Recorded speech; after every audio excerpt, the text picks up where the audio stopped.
السلام عليكم أزل في اللون. لاباس؟ الحمد لله يعطيك الصحة. شنو درك راك في الجزائر راك في فرنسا وين؟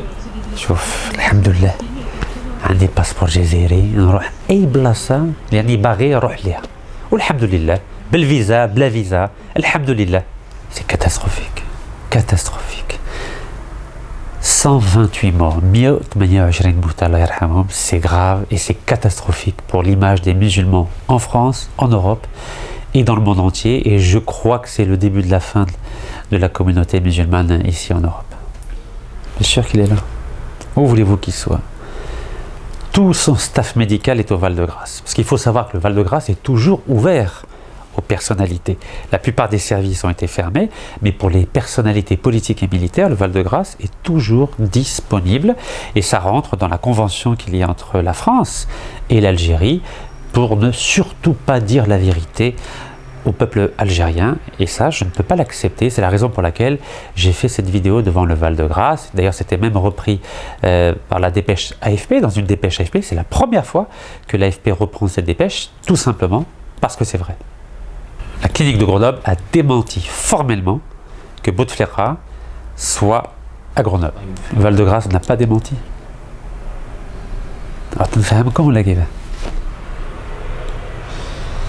Donc Bouteflika rah في Val-de-Grâce. Bouteflika, le pauvre, il est en train d'agoniser.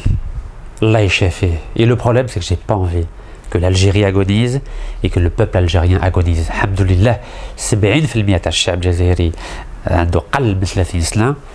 لازم الشعب هذا يبني مستقبل تاعو، ماشي نستناو نشوفوا لو كان الرئيس تاعنا راه مريض ولا ماهوش مريض.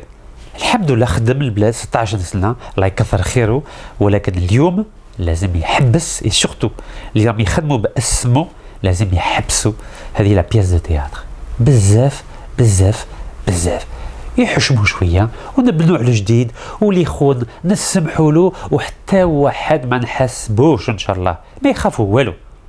اللي يخون ما نديروا له حتى حاجه، نبنوا على جديد واللي فات مات. ولكن في المجال الاقتصادي ودون الدومين فينانسي سافا مال.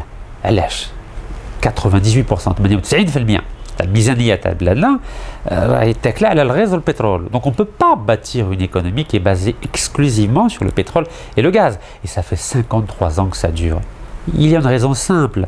اللي راهم يحكموا في البلاد ما عندهم حتى expérience تجربه في المجال الاقتصادي والمالي. Ils n'ont aucune expérience économique et financière. Quand même longtemps qu'ils sont là. Mais oui, mais parce qu'ils ont peur. راهم باغيين يخرجوا من الحكم. Ils ont besoin de garanties. Et moi, ça fait 1 an, je leur ai dit, je vous donne toutes les garanties pour sortir par la grande porte. حتى واحد ما يحسبكمش. حتى واحد ما يقول لكم أي حاجة dans le domaine financier et fiscal. C'est-à-dire, j'ai proposé une amnistie fiscale et financière. بهادو اللي داو دراهم يخرجوا من الحكم وحتى واحد ما يحوس عليهم إن شاء الله. Donc ma proposition, elle est très simple.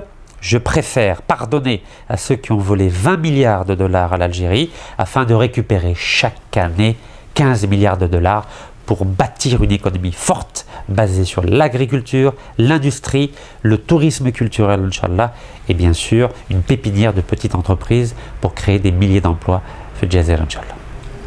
D'abord, je tiens à féliciter les 19 personnalités algériennes. Nbrouhom ou lankarohom, là n'est pas la question. Moi je dis bravo, parce que ils ont fait bouger le jeu politique en Algérie, parce que la plupart viennent du système. Que l'on prenne l'exemple de Madame Khalida Toumi, qui était ministre de la Culture pendant de nombreuses années du président Bouteflika, que ce soit Louisa Hannoun, qui est présidente du Parti des Travailleurs, ou Madame Zohra Derif, qui est une des grandes révolutionnaires pendant la guerre d'Algérie. Je leur dis bravo, et je me suis joint à leur initiative. Ils ne m'ont pas consulté avant, mais c'est pas grave. J'ai pour habitude de saluer les excellentes initiatives, et je les ai félicitées. J'ai proposé de me joindre à ces 19 personnalités. J'ai même proposé d'organiser une marche pacifique devant l'entrée du palais présidentiel à Zeralda du président Bouteflika, parce qu'il faut savoir que ça fait 3 ans que le président Bouteflika n'est plus à Alger, il n'est plus à Almoradiyya. Il y a un certain nombre de personnalités non élues qui gouverne à sa place à partir d'El Moradiyya. Ça se voit. Il y a le directeur de cabinet, M. Yahya, il y a son conseiller qui est aussi son frère, il y a aussi un certain nombre de militaires algériens qui ont peut-être peur pour leurs intérêts personnels, mais je leur redis et je leur répète, ils n'ont rien à craindre. Ils peuvent quitter l'Algérie. Il y a d'autres qui sont compétents et qui aiment assez l'Algérie pour jeter les bases d'une Algérie moderne, surtout avec une économie forte afin d'offrir un avenir serein à la jeunesse algérienne, Inch'Allah. Aujourd'hui, le peuple algérien n'a plus de raison objective d'avoir peur. Elhamdoulillah. Une des grandes œuvres du président Bouteflika et du président Zaroual, c'est d'avoir enfin créé les conditions pour qu'il y ait une paix civile en Algérie.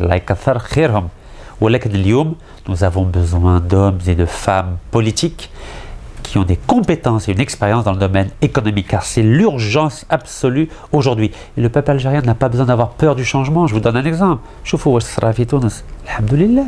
Je tiens à le dire haut et fort, nous n'accepterons jamais une quelconque ingérence d'un pays frère ou voisin dans les affaires intérieures de l'Algérie. Que les choses soient claires. Ceci étant dit, nous avons des problèmes avec nos voisins marocains. Il faut en parler, que ce soit la question de la contrebande, la question du Sahara occidental ou la question de l'ouverture ou pas des frontières.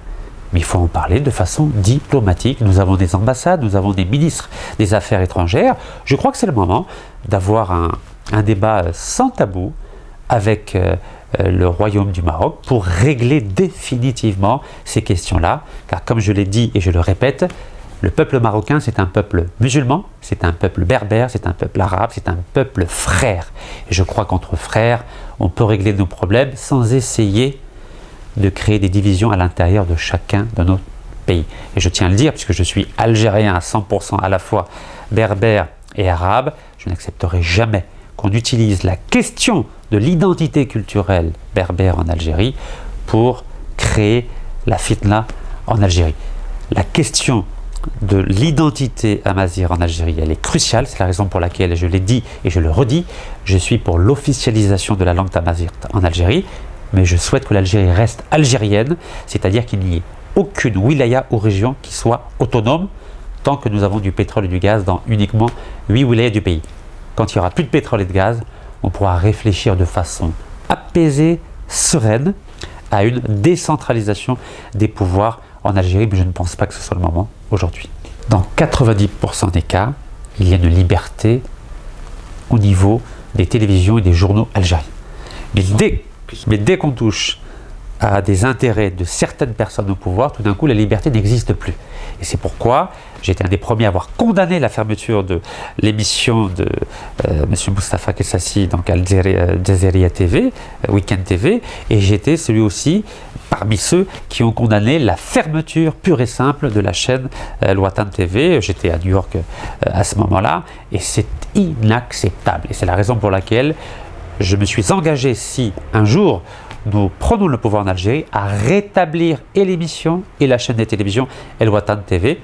Mais encore une fois, je crois que ça fait partie de 10% des problèmes que nous avons en Algérie. Il y a pire ailleurs, bien sûr il y a mieux aussi ailleurs. Je crois qu'on va régler petit à petit ces problèmes-là, mais je crois qu'en Algérie, le plus important, c'est un problème de statut du journaliste. En Algérie, la situation du journaliste algérien, elle est très précaire, très mal payée.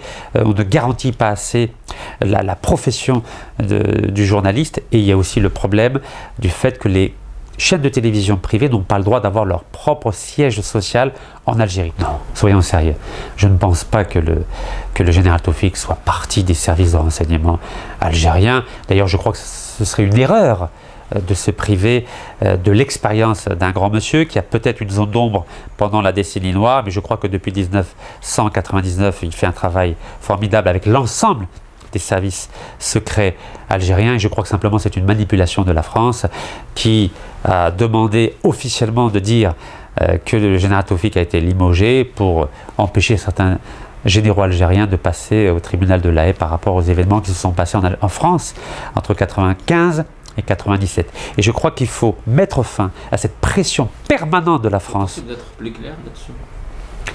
Tout le monde sait que l'Algérie a participé dans ce moment très difficile de l'histoire de notre pays aux événements qu'il y a eu en France, notamment les attentats à Paris et le massacre des 7 moines de Tibérine.